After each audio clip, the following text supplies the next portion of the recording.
Some of you may have found these first few moments of opening silence to be very awkward. It's unfortunate, actually, because silence is the ultimate reflection of who we are. Silence is our true selves. Of course, it's hard to believe that because we live in a world that's full of noise. Everywhere we look, everywhere we turn, there's always noise. In fact, to be in a space where there is no noise at all is very difficult indeed. Our cell phones are always shooting notifications. People are always talking around us. There's always the noise of computers and machines and cars and so on. So to get to a point where there's no noise at all is almost impossible. Even when you go in nature, for example, there's going to be some noise, right? There's going to be the noise of the birds. There's going to be noise of the river babbling. There's going to be noise. But let's say that you do get to a place where there is no noise at all. Chances are you will still experience some noise. Not noise from the environment, but noise from your own mind. In fact, more than everything else around you, the most noise that you will ever experience is inside your own head. Our thoughts are always racing. We're always thinking about the next scenario, the next situation, the next opportunity, the next thing we can get, the recent difficulties that we may have faced. And so from the moment we wake up to the moment we go to bed, our mind is just constantly spinning all these different thoughts. They say, and I'm not really sure how one can prove this, but some people say that we think on average about 60,000 thoughts a day. If you think about it, that's a pretty large number of thoughts, right? That's majority of them are either negative, majority of them are pretty repetitive, and a lot of them, if not most of them, we're entirely unconscious of. But they're playing like a soundtrack in our mind, and we're unconsciously following them wherever these thoughts lead us. We're never able to really kind of slow down those thoughts, to recognize the space in between each of them. You know, if you ever listen to a song, for example, right? It could be any song, it could be, whatever genre you pick or like. If you listen to a song, you might notice that in between each of the beats or in between each of the melodies, there's a little bit of a space, right?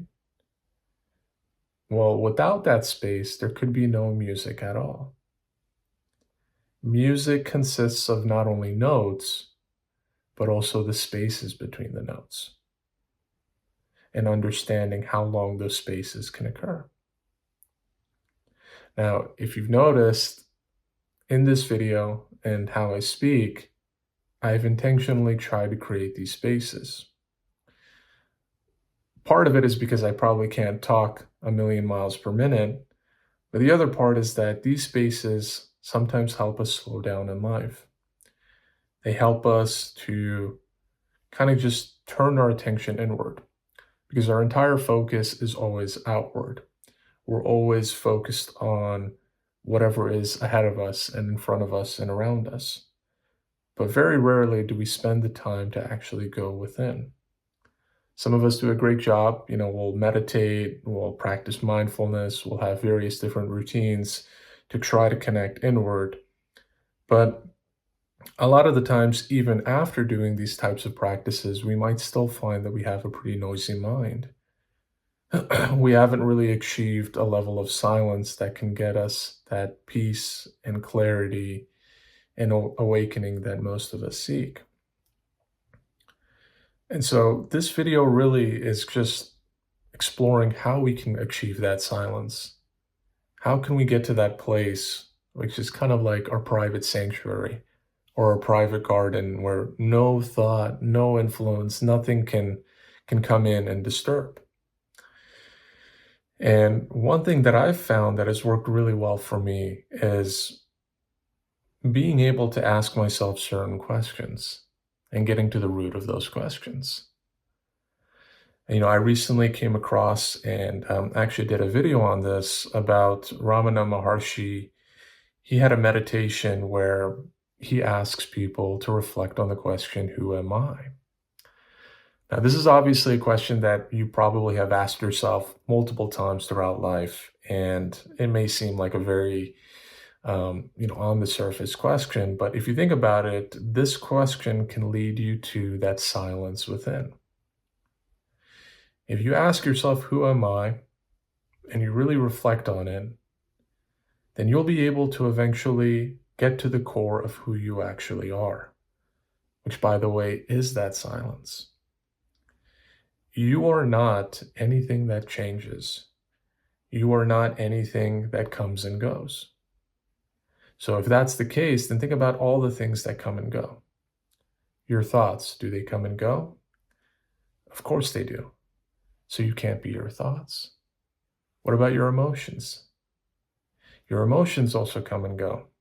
Therefore, you can't be your emotions. You can't be where you live, for example. That will change. You can't be how old you are, or what kind of music you like listening to, or what are your likes and dislikes, because all of these things can change.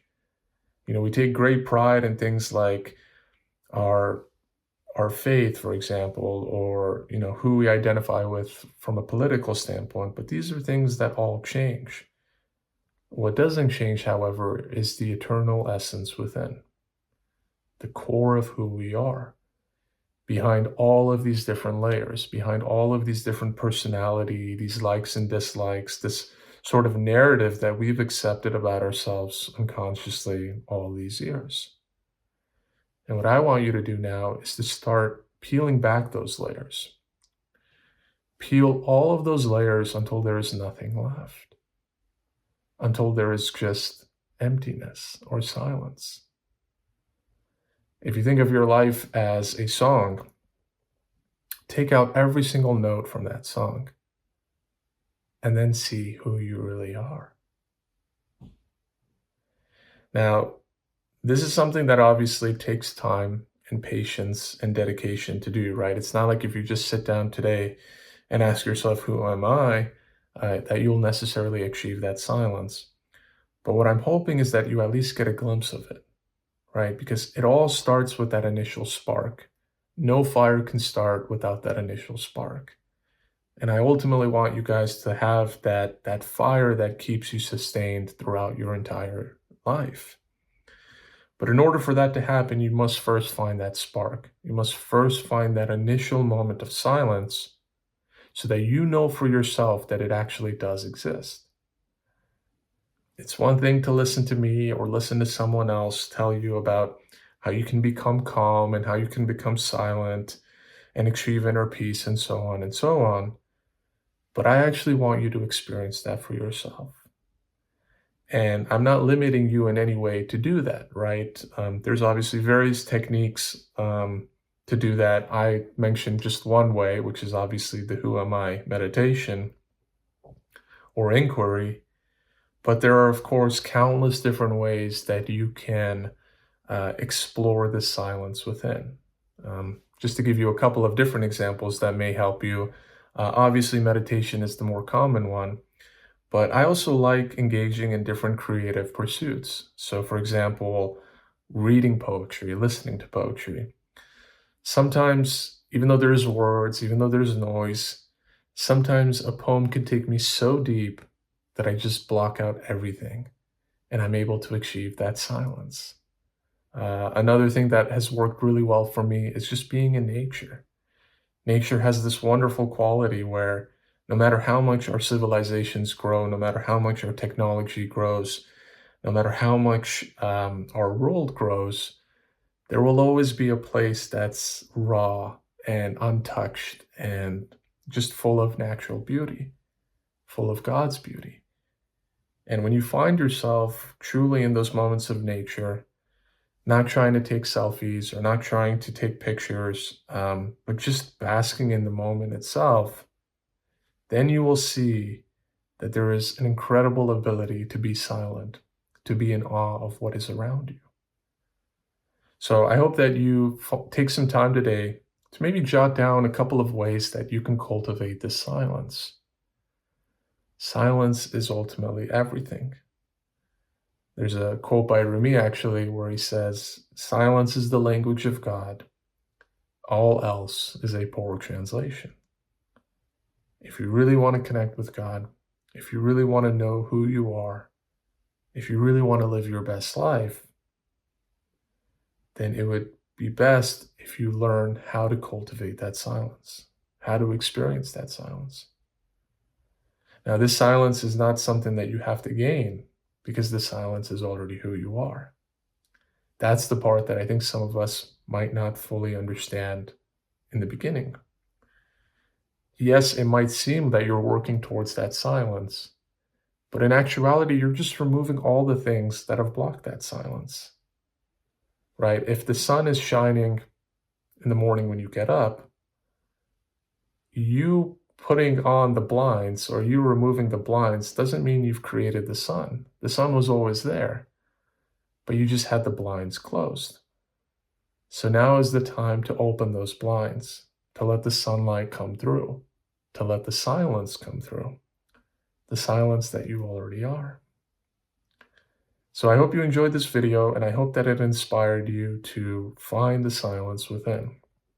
However you do it, it really doesn't matter. What matters is that you recognize that this is the foundation from which your entire life can be lived. This is the place that you can truly experience spiritual growth. And if you have any questions or wanted to learn more, then please don't hesitate to reach out either through the comments or to send me a note. I also invite you to check out some of the other videos on the channel. I've been working really hard on producing more videos. For those of you who have been followers for some time, you'll notice that I've made some changes and evolutions as we go along. But nonetheless, every single one of these videos is designed to help us awaken, to help us live our best lives, to help us make the most out of this short existence that we have here on Earth. And so with that, I wish you a wonderful day ahead, and I look forward to seeing you soon on another one of these videos.